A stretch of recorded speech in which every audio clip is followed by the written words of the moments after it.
Honorable Ministers, Excellencies, Heads of Delegations, ladies and gentlemen.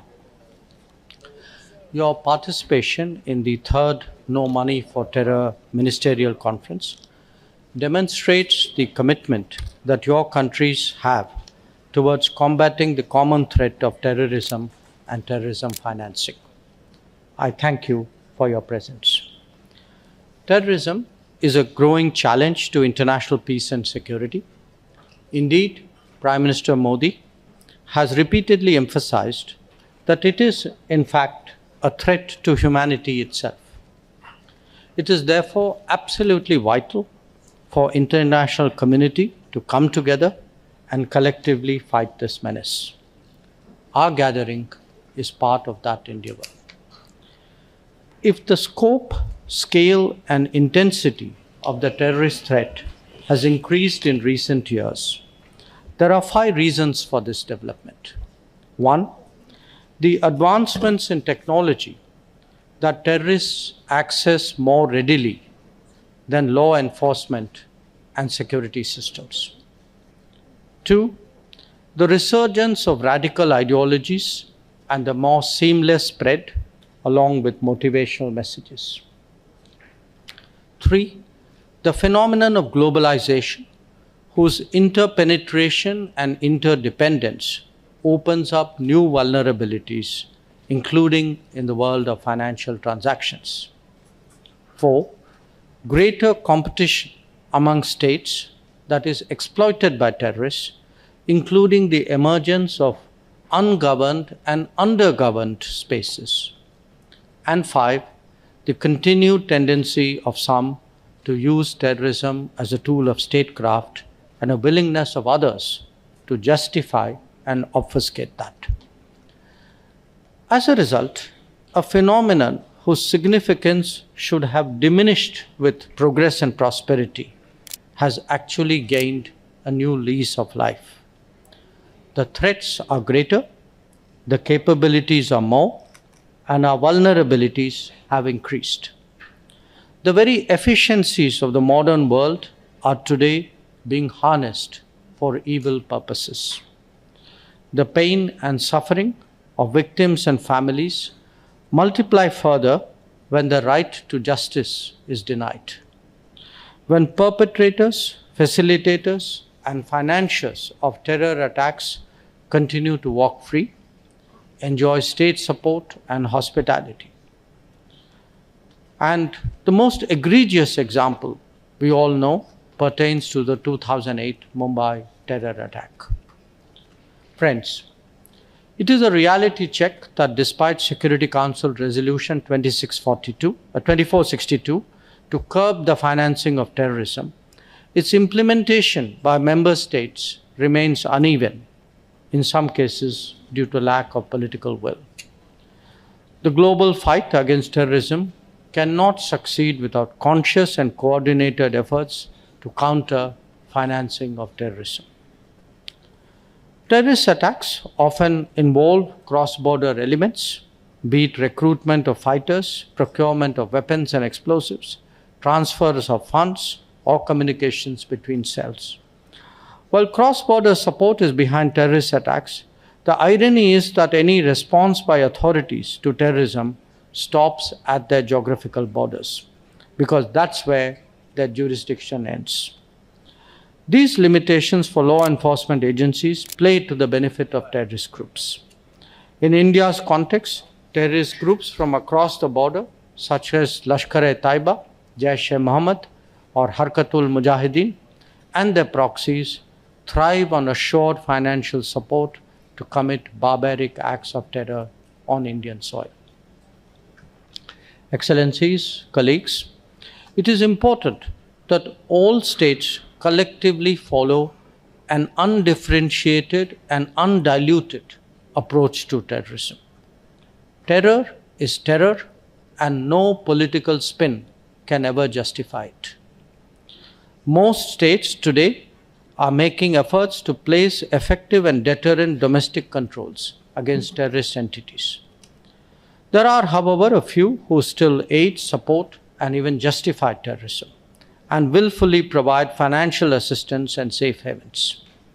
While we must enhance the capacities of the former, the international community must collectively call out the latter. The world needs to rise above political divides and to address this peril. The battle against terrorism must be fought resolutely on all fronts, in all situations, and at all places. The challenge, however, is that while the bad guys think global and lateral, the good guys still think national and vertical. Hence, it is essential to encourage a whole of the government approach at home and a whole of the world approach abroad. And this can be achieved through sharing real-time information, exchange of evidence, witness statements, as well as adopting effective procedures for bringing terrorists to justice through prosecution or extradition, freezing of their national assets, preventing their movement through their territories, preventing supply of all types of arms and related material to them, and providing full cooperation to states where and against whose citizens terrorist acts are committed. Recent trends suggest that terrorist groups have found new ways to finance their activities. It appears that groups are quicker to embrace and adapt new anonymous financial and payment technologies and to collect and transfer funds while evading monitoring and enforcement structures. Misuse of new financial technologies and methods such as blockchain technology, virtual cryptocurrencies, digital crowdsourcing, prepaid phone cards have all posed serious risks to the effort of countering financing of terrorism. Apart from this, fake charities and fake non-profit organizations have become frequent sources of terror financing. We must particularly be on guard against such entities and their operations. Colleagues, long a victim, India has been steadfast in seeking effective and unambiguous action against terrorism and terrorist financing. India has developed capabilities, legal frameworks, institutions, and best practices to international standards to counter financing of terrorism. India has undertaken national risk assessments in recent years and is gearing up for its upcoming mutual evaluation under FATF. We are particularly focused on upgrading our financial intelligence network with new and emerging technological interventions to ensure quicker dissemination of terror financing cases to law enforcement agencies. I'm proud to share that during our ongoing term in the UN Security Council as a non-permanent member, the issue of counter-terrorism has been a priority for us.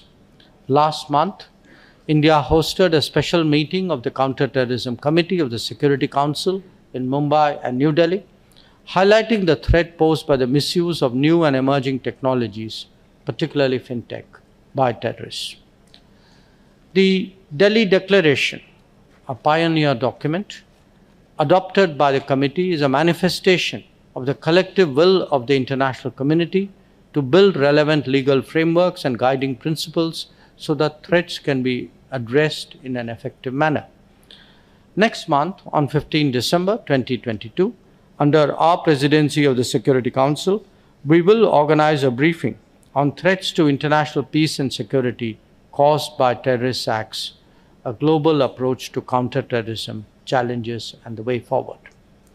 We will continue these efforts during our G20 and our Shanghai Cooperation Organization presidencies and will make all efforts to build international support and cooperation to address gaps in combating terrorism, including terror financing. Friends, peace, liberty, democracy, the rule of law, sovereignty and territorial integrity, and respect for human rights all underpin our international order. Terrorism attacks to undermine each one of these values.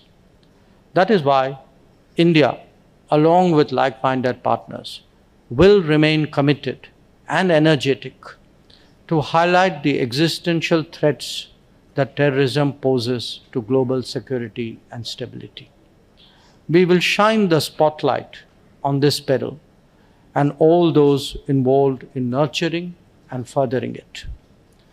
Concerted action against terrorists and their sponsors, including dismantlement of terrorist safe havens, sanctuaries, training grounds, and financial and ideological as well as political support structures, are critical imperatives to defeat terrorism.